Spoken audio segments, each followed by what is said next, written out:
अस्सलाम वालेकुम दोस्तों, अज ॻाल्हाईंदासीं पेशावर जे वाक़े ते। 16 दिसंबर 2014 में पेशावर में वाक़ियो थियो। तालिबान हिननि जेको आहे न वॾी बेदर्दी सां नंढड़नि मासूमनि खे क़त्ल कयो। अॼु उन बारे ते ॻाल्हि कंदासीं अवां दोस्तनि सां। दोस्तो, अॼु मुंहिंजा लफ़्ज़ मुंहिंजो साथ छॾे विया आहिनि। अलाए छो अॼु सिर्फ़ु दिलि ग़मगीन आहे, पर ज़बान उन गम खां कासिर आहे।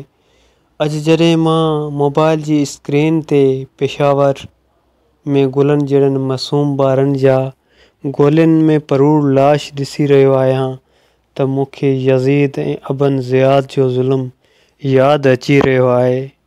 गुलनि जहिड़ा मासूम ॿार, उन्हनि जे मथां हंजूं हारींदड़ माऊं पीअर, छा चवां, अल्लाह अकबर।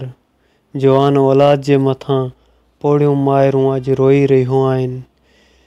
दोस्तो, पेशावर में अॼु करबला बर्पा कई वई आहे ऐं ॿिए तरफ़ वॾे फ़ख्र सां तहरीक तालिबान वारा उन वाक़े जी ज़िमेवारी क़बूल करे रहिया आहिनि। छा तव्हां में इंसानियत नाहे? आउं त चवंदो तव्हां दरिंदा आहियो। वॾियूं ॾाढ़ियूं रखियल आहिनि। दरिंदा पंहिंजो पाण खे इस्लाम जा ठेकेदार सॾाइनि था। तव्हां इस्लाम जा ठेकेदार त छा, तव्हां त मुस्लमान चवराइण जे लाइक़ु न आहियो। तव्हां फ़िरौन आहियो, बल्कि उन खां बि बदतर आहियो। तव्हां हिन मुल्क जी तइलीम जा दुश्मन आहियो। तव्हां हिन मुल्क जे मासूम ॿारनि जा क़ातिल आहियो। शायदि असां अहिड़ा बदनसीब आहियूं जो असांजे अहिड़े मुल्क में ही वेसागतियूं थी रहियूं आहिनि।